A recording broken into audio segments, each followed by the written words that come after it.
زمین اور آسمان کے بیچ میں، اور سب سے بہترین جو اس کی تخلیق ہے وہ تو انسان ہے. اور انسان کی تخلیق نے اس نے کیا کیا بنایا، اس پر بھی ہمیں غور نہ کرنا پڑے گا. اور آج کیونکہ سبجیکٹ ہمارا صحت ہے اور ہماری زندگی، ہمارا لائف اسٹائل وہ کیسا ہونا چاہیے، تو کیا اللہ 6 فٹ کا انسان بنا کر اس کے کھانے پینے کی رہنمائی کرنا بھول گیا؟ کیا نبی کریم صلی اللہ علیہ وآلہ وسلم نے ہمیں کھانے پینے کے طریقے، جینے کے انداز نہیں بتائیں؟ دنیا کا یہ واحد مذہب ہے جو آپ کا بچہ پیدا ہوتا ہے یہاں سے اس کا آغاز ہوتا ہے اور آپ کے مرنے تک آپ کو گائیڈ کرتا ہے. تو سب سے نمبر 1 جو آپ اور مجھے خیال رکھنا ہے وہ ہے سورہ بقرہ کی. آپ چاہیں تو یہ آیتیں لکھ سکتے ہیں اور ان کو آپ نوٹ کر لیں تاکہ آپ خود بھی پڑھیں اور اس کو ویریفائی بھی کریں. ویریفائی کرنے کے بعد آپ کو زیادہ مزہ آتا ہے کہ آپ نے ادھر ادھر کی کہیں بات تو نہیں کر دی، تو اس لیے آپ اس کو تصدیق ضرور کیا کریں. سورہ بقرہ کی 172 نمبر آیت ہے. یہاں اللہ تعالیٰ کہتے ہیں کہ ایمان والو، پاک اور حلال چیزیں کھاؤ جو ہم نے اتاری ہیں. ظاہری بات ہے اللہ تعالیٰ نے اتاری ہیں. تو کیا جملہ ہے؟ طیب اور حلال. سب سے پہلے تو ہمیں یہ غور کرنا ہے کہ ہم جو کھا رہے ہیں کیا یہ سب طیب اور حلال ہے؟ آپ کا مائنڈ 2 حصوں میں ڈیوائیڈ ہو جائے گا. ایک حصے میں ڈیوائیڈ ہو جائے گا بھائی حرام کے کمائے ہوئے مال سے جو ہم کھاتے ہیں وہ حلال نہیں ہو سکتا، جبکہ ہم کھا بھی وہ رہے ہیں زیادہ. مطلب اگر آپ برا نہ مانیں، اگر کوئی آدمی رشوت لے کر گوشت حلال سمجھ کے کھا رہا ہوگا تو کھا رہا ہوگا، اور کوئی سمجھ کسی کا حق مار کر، اگر میں ایک ڈاکٹر ہوں اور اگر میں اپنی دوائی میں ملاوٹ کر رہا ہوں تو میرا خدا مجھ سے پوچھے گا. اور کیا میں اپنے گھر میں وہ پیسے لا کر بچوں کو کھلا رہا ہوں، کیا وہ حلال کہلائیں گے؟ تو ایک نظریہ تو جو ہے آپ کو اس پر فوکس کرنا ہے کہ جو ہم کھا رہے ہیں کیا وہ حلال ہے اور طیب ہے. ایک تو یہ ہو گیا. نمبر 2، کیا ساری کھانے والی چیزیں حلال کے ساتھ طیب بھی ہیں؟ کیونکہ یہاں ورڈ 2 آئے ہیں، حلال اور طیب. ایک چھوٹی سی مثال دیتا ہوں. ایک ہے دیسی مرغی، ایک ہے فارمی مرغی. سچ بتائیے کیا دونوں ایک برابر ہیں؟ فارمی مرغی کی کبھی اذان بھی نہیں سنی ہوگی آپ نے. تو بیسیکلی اس کو کھلائے جانے والے جو کیمیکلز ہوتے ہیں، جو یہ چھوٹا سا بچہ 45 ڈیز کے بعد اتنی بڑی مرغی بن جاتا ہے، تو اس میں کیمیکل تو ایڈ ہیں، اس لیے وہ حلال تو ہے. طیب کا مجھے پتہ نہیں، علماء دین سے پوچھیے گا. لیکن غور کرنا ہم مسلمانوں کا فرض ہے. اسی طرح اگر آپ فریش فروٹ کا جوس پیتے ہیں اور مارکیٹ سے بنے بنائے جوس لیتے ہیں جو 6 8 مہینے پڑے ہوئے خراب بھی نہیں ہوتے ہیں، تو یہ حلال تو ہو سکتے ہیں. کیا یہ طیب بھی ہیں؟ میں نے سوال اٹھایا ہے تاکہ آپ غور کریں، علم والے لوگوں سے پوچھیں. میں تو ایک طالب علم ہوں. کیا گھر میں آپ جو چیزیں لاتے ہیں کھانے پینے کی، ان چیزوں کے اوپر ہم نے کبھی غور کیا ہے کہ ہم جو یہ گھر میں چیزیں لاتے ہیں جس میں آپ کی تمام اشیاء، آپ کے گھر میں آنے والی سفید چینی ہو، آپ کے گھر میں آنے والا باہر کا گھی اور تیل ہو، ان تمام چیزوں پر غور کیجئے کہ یہ سب کیا ہیں. کیونکہ دیکھیں جب ہم کپڑے خریدتے ہیں نا، یا آپ جوتا خریدتے ہیں، تو آپ غور تو کرتے ہیں، ایک دکان پہ نہیں، دوسرے پہ نہیں، تیسرے پہ نہیں، چوتھے پہ نہیں. تو بھائی یہ تو باہر آپ نے پہننا ہے، کپڑے باہر، جوتے باہر، جتنا آپ نے خریدنا ہے یہ سب باہر ہے. وہ جو آپ کھائیں گے وہ آپ کے جسم کے اندر جا رہا ہے. اللہ نے آپ کو مٹی سے بنایا، یاد رکھیے گا، اور اس مٹی میں جو ڈالیں گے وہ اگے گا ضرور. اچھا کھائیں گے تو اچھا اگے گا، برا کھائیں گے تو برا اگے گا. تو نمبر 1 تو یہ ہو گیا کہ ہم اپنے گھر میں لانے والی تمام اشیاء پر نظر رکھیں. اور مجھے یقین ہے اگر آپ اتنا ہی غور کر لیں جتنا ہم کپڑوں پہ خریدتے وقت غور کرتے ہیں تو شاید. اور ویسے بھی اگر دیکھا جائے یہ جو منہ ہے ہمارا، یہ ہمارے جسم کا دروازہ ہے. آپ اپنے گھر کے دروازے میں ہر ایرے گیرے نتھو کھیرے کو تو آنے نہیں دیتے, تو اس منہ سے اترنے والی ہر چیز کو کیوں غور تو کرنا پڑے گا. نمبر 2, اللہ تعالیٰ کہتے ہیں سورہ اعراف قرآن کی 7 سورہ کی آیت نمبر 31 میں, کھاؤ پیو مگر اسراف نہیں کرو. کھاؤ پیو مگر اسراف نہیں کرو. یعنی کہ 2 چیزیں ہو سکتی ہیں, کھاؤ پیو حد سے زیادہ نہیں, یا ویسٹ نہ کرو. دونوں چیزیں ہو سکتی ہیں کہ آپ اتنا کھا لو کہ آپ کو لگے کہ شاید آپ کو دوسرے دن اب ملنا ہی نہیں ہے. اور عموماً میں کہتا ہوں, بلکہ میں کیا کہتا ہوں, بزرگ کہہ گئے, ہم نے تو کتابوں میں پڑھا کہ صبح بادشاہوں کی طرح کھاؤ, دوپہر وزیروں کی طرح کھاؤ, اور رات فقیروں کی طرح کھاؤ. یعنی کہ کھانے کا انداز جو ہے اپنا, بلکہ ایک جگہ پر اگر آپ دیکھیں گے صحیح بخاری میں, یہ حدیث نمبر ہے 5392, 5392 صحیح بخاری کی حدیث کتاب الطعام سے, نبی کریم صلی اللہ علیہ وآلہ وسلم نے فرمایا کہ 2 کھانا 3 لوگوں کے لیے بہت ہے, اور 3 لوگوں کا کھانا 4 لوگوں کے لیے بہت ہے. یعنی کہ 1 آدمی کا کھانا 2 آدمی آرام سے کھا سکتے ہیں. اس سے بھی ہمیں پتہ چلتا ہے کہ ہمیں اتنا کھانا چاہیے کہ پیٹ میں کم سے کم سانس لینے کی یا اس کھانے کو ہضم کرنے کی جو ایبلٹی ہے وہ بھی رہے. تو کم کھانا. 3rd نمبر, ہماری زندگی میں پانی کی کیا اہمیت ہے. اس سے اللہ تعالیٰ نے سورہ انبیاء جو قرآن کی 21 سورہ ہے اس کی آیت نمبر 30 میں لکھا ہے, آپ اسے پڑھ لیجئے گا. ہم نے ہر چیز کو پانی سے زندگی دی ہے. اب ہمارا جو پانی کا انٹیک ہے اس پر بھی آپ کو غور کرنا پڑے گا, اور خاص طور پہ ہماری نیو جنریشن جو ہے, جو ہمارے بچے ہیں ینگ, جو 16 سال کے ہیں, 15 سال کے ہیں, 17 سال کے ہیں, ان کے پانی کا انٹیک, اور شاید بڑوں کا بھی ہوگا ایج کے لحاظ سے, مطلب میں اس ڈیٹیل میں نہیں جاؤں گا اس وقت, کیونکہ ویسے ہی لوگ مجھے کہتے ہیں, ایک تو آپ بہت لمبا لیکچر کرتے ہیں, تو میں کوشش تو کر رہا ہوں بھائی کم کرنے کی. تو پانی کا انٹیک 13 سال کی عمر ہے تو کتنا ہونا چاہیے, 18 سال کی عمر ہے تو کتنا ہونا چاہیے, اب اگر آپ بڑے ہو گئے تو کتنا ہونا چاہیے. میرے حساب سے جو میں پیتا ہوں اس عمر میں وہ منیمم بھی 12 گلاس ہے. اور کیونکہ اللہ نے بنایا مٹی سے ہے, جب بھی زمین کو پانی نہیں ملے گا آپ کی فصلیں خراب ہوں گی. آپ پھر آئیں گے میرے پاس, ڈاکٹر صاحب میری 2 ٹون اسکن ہو رہی ہے, میرے بال گل رہے ہیں, آپ کے کئی کڈنی کے مسائل ہوں گے. تو آپ ان چیزوں کا خیال تو نہیں رکھ رہے ہیں, لیکن اپنی جمع پونجی ڈاکٹرز اور ہاسپٹل میں خرچ کرنے کے لیے تو تیار ہوتے ہیں, لیکن اللہ کی بتائی ہوئی چیزوں کو, کیونکہ میں نے کہا کہ ڈاکٹر آپ کا آخری آپشن ہونا چاہیے.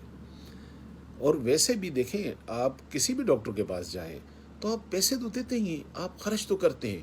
مطلب آپ اپنی ساری جمع پونجی جوانی میں جما کر بڑھاپے میں جو آپ کو کام آنی تھی وہ ڈاکٹروں کے کام آتی ہے. تو آپ اس چیز پر غور نہیں کریں گے کہ جو پیسے آپ وہاں خرچ کر رہے ہیں وہ آپ اپنے گھر میں ان چیزوں پر کیوں خرچ نہیں کر رہے ہیں جو چیزیں پیور ہونی چاہیے, صاف ہونی چاہیے. یہ کہہ دینا بڑا آسان ہے کہ جی اب تو سب ملاوٹ والی چیزیں ہیں, اب تو ملتی نہیں ہیں. اس سے بڑا جھوٹ میں نے سنا نہیں, سچی بتا رہا ہوں میں آپ کو. اللہ تعالیٰ کبھی بھی پوری زمین شیطان کو نہیں دے گا, یہ قانون ہے, یہ اللہ نے لکھا ہے. ہمیں تھوڑی ایفرٹ کرنی پڑتی ہے, تھوڑی محنت کرنی پڑتی ہے. اچھے برے لوگ ہر جگہ ہوتے ہیں. ہم یہ کہہ دیں کہ سارے ہی برے ہیں, ہم یہ کہہ دیں کہ سارے ہی اچھے ہیں, ہو سکتا ہے ایسا نہیں. دونوں کا رہنا بھی شاید لازم ہے, کیونکہ اللہ قرآن میں کہتے ہیں کہ اچھے اور برے لوگ برابر نہیں ہو سکتے. تو اب اچھے لوگ ہوں گے اور برے نہیں ہوں گے تو یہ قرآن کی آیت کا کیا کریں گے بھائی, جس میں اللہ نے لکھا ہے. اللہ اگر یہ کہہ دے سورہ رات کی آیت نمبر 2 میں کہ میں نے آسمان بنایا بغیر مدن, اب بغیر پلر کے اگر آسمان نہیں ہے تو بغیر پلر کے ہونا چاہیے. اگر کوئی اس میں پلر لگا دے گا تو پھر اس آیت کا کیا کرو گے. اس لیے ان چیزوں کا رہنا بھی ضروری ہے, کیونکہ یہ بھی قرآن کی آیات ہیں. اچھا, نمبر 4, یہ بڑی اہم آیت ہے جو آج کی سوسائٹی میں ہمیں بڑی سخت ضرورت ہے اور ایک ایک شاید ایک لائن کی بھی آیت نہیں ہے، لیکن اتنے میں بڑی پاور ہے. یہ ہے آپ کی 78 سورہ قرآن میں، 78 سورہ کی آیت نمبر 9 ہے. تمہاری نیند کو، میری نیند کو، آپ کی نیند کو اللہ کہہ رہے ہیں کہ ہم نے تمہارے لیے آرام کا سبب بنا دیا.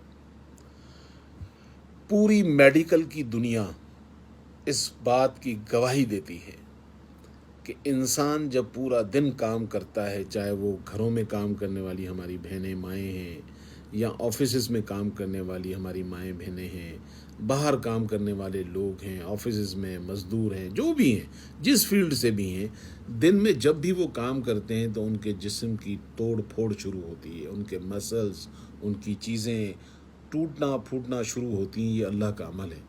جیسے ہی آپ رات کو سوتے ہو تو پھر کئی سپاہی نکل کر آپ کے ان جسم کو رفع کرتے ہیں، ان کو جوڑتے ہیں. تو جب ہم ان کو جوڑنے کا وقت ہی نہیں دیں گے، رات کو ہم سوئیں گے نہیں. اب تو ہماری میجورٹی کا یہ عالم ہے، خاص طور پہ نیو جنریشن کا، کہ وہ صبح جب فجر کی اذان ہوتی ہے تو ایک دوسرے کو بتاتے ہیں ابھی اٹھو یار، فجر کی اذان ہو رہی ہے، سونے کا ٹائم ہو گیا. یعنی کہ جو اٹھنے کا ٹائم تھا وہ ہمارا اب سونے کا ٹائم ہو گیا. تو ہمیں ارلی نائٹ سونا چاہیے. دیکھیں، زندگی تو ایک دفعہ ملی ہے، اسے جیو اور بڑے مزے سے جیو اور بڑی شان سے جیو. بیمار کسی کے بھی گھر میں خدا کی قسم اچھا نہیں لگتا. میں تو اللہ تعالیٰ سے دعا کرتا ہوں کہ تمام لوگوں کو اللہ تعالیٰ شفا دے دے. یقین کریں، ہمیں کوئی کلینک چلانے کا مجھے تو کوئی شوق نہیں ہے. میں چائے کا کھوکھا لگانے پہ راضی ہوں. اگر اس وجہ سے بھی اللہ تمام امت کو شفا دے دے تو میں چاہتا ہوں کہ اللہ میری اس دعا کو بھی قبول کرے، کیونکہ بیمار کسی کے گھر میں اچھا نہیں لگتا. پھر اس کے بعد یہ تو وہ میں نے موٹے موٹے چند اصول بتائے ہیں. ہم نے کھانا ہے طیب اور حلال. نمبر 2 میں نے بتایا کھاؤ مگر بھائی اسراف نہیں کرو. نمبر 3 سورہ انبیاء میں نے آپ کو بتایا کہ پانی زندگی کے لیے کتنا ضروری ہے. نمبر 4 نیند کتنی ضروری ہے. اب میں آپ کو بتانے چلا ہوں ایک ایسی دوائی جس کا نعم و بدل کوئی نہیں. صحیح بخاری میں جائیے گا، جلد نمبر 7 ہے، کتاب المرض ہے، اور اللہ کے رسول نبی کریم صلی اللہ علیہ وآلہ وسلم کی جو یہ حدیث مبارکہ ہے 5678 5678، یہاں اللہ تعالیٰ کہتے ہیں کہ میں نہیں اتاروں گا زمین پر جب تک میں اس کا علاج پہلے نہ اتار لوں. میں زمین پر نہیں بھیجوں گا اس بیماری کو جس کا میں پہلے علاج نہ اتار لوں. اب آپ یہ سوچیں، اللہ کہہ رہا ہے بیماری سے پہلے میں زمین پر دوائی اتار چکا ہوں. ہم اور آپ ڈھونڈ رہے ہیں ڈاکٹروں کے پاس. چلیں بھائی، ڈاکٹر عیسیٰ بہت مشہور ہے، اس کے پاس چلتے ہیں. فلاں ہاسپٹل میں کوئی ڈاکٹر بیٹھتا ہے، ادھر بیٹھتا ہے. جائیے، ضرور جائیے، لیکن پہلے یہ بھی تو کر لیں. یہ کیا چیز ہے؟ اس کے پیچھے میری 13 سال کی ریسرچ ہے. اور ہمیشہ یاد رکھیے گا، جس جگہ پر آپ رہتے ہیں، اگر آپ کسی یورپ کے شہر میں رہتے ہیں، اگر آپ پاکستان کے کسی ایریا میں رہتے ہیں، بلوچستان میں رہتے ہیں، سندھ میں رہتے ہیں، پنجاب میں رہتے ہیں، اور گلگت بلتستان میں رہتے ہیں، سرحد میں رہتے ہیں، آپ جہاں بھی رہتے ہیں، یا کسی اور کنٹری میں رہتے ہیں، تو اللہ کیا کہہ رہے ہیں؟ میں زمین پر. تو اس کا مقصد یہ ہوا کہ جہاں آپ رہتے ہیں وہاں کچھ ایسا تو اترتا ہے جو آپ کی بیماری سے پہلے اترتا ہے. اس کے پیچھے جو میری ریسرچ ہے ناظرین، وہ یہ ہے کہ جب بھی کوئی موسم کا پھل اتر جائے، جب بھی کوئی سبزی اتر جائے، آپ سمجھ لیجیے اب کوئی بیماری آنے والی ہے. آپ اپنی پسند اور ناپسند کی بنیاد پر اسے چھوڑ دیتے ہیں کہ میں بھنڈی نہیں کھا سکتا، مجھے کریلا پسند نہیں ہے، میں لوکی نہیں کھاؤں گا. یعنی کہ کوئی نہ کوئی بہانہ بنا کے آپ ریجیکٹ کرتے ہیں. ایک تو ہوتا ہے نا بیمار تو بیمار کے لیے تو سمجھ میں آتا ہے، ڈاکٹر کہتا ہے یہ کھاؤ یہ نہیں کھاؤ. ابھی میں بیماروں کی بات نہیں کر رہا ہوں جو بیچارے ہو چکے ہیں، ان کا پرہیز تو ہے. لیکن جو صحت مند لوگ ہیں، جو ہمارے گھروں میں ابھی ہماری نیو جنریشن ہے، یار یہ میسج ان کو تو جانا چاہیے، ان کے پاس تو پہنچنا چاہیے. ہم اپنی نسلوں کو جو آنے والی ہیں، مجھے پتہ ہے یہ جب میں پروگرام کر رہا ہوں گا تو اس کے بعد مجھے نہیں پتا میں کتنا عرصہ جیوں گا، لیکن میری کہی ہوئی بات لوگوں میں رہ جائے گی. اس لیے کہ یہ بات میری نہیں ہے، یہ بات میں اللہ اور اس کے رسول کی بتا رہا ہوں، جس کا حوالہ میں قرآن اور حدیث کا دے رہا ہوں. وہ الگ بات ہے کہ ہماری سوسائٹی میں ماشاءاللہ تنقید کرنے والوں کی بھی کمی نہیں ہے، اور یہ اللہ کا شکر ہے کہ ہم کبھی تنقید سے گھبرائے بھی نہیں ہیں. تو اللہ تعالیٰ نے ہر بیماری اتارنے سے پہلے اس کا علاج اتارا ہے. سم ٹائم کیا ہوتا ہے، میں ایک چھوٹی سی بات بتا رہا ہوں، یہ میں حدیث کیونکہ بار بار کوٹ کرتا ہوں.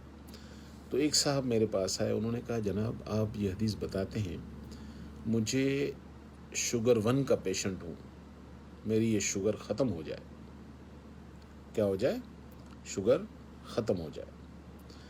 میں نے کہا شوگر 1 تو مشکل ہے، شوگر 2 کے بہت سارے چانسز ہیں، اگر وہ کرائٹیریا جو میں گائیڈ کروں اس کو بھی فالو کریں. دوائی سے کام صرف نہیں چلے گا.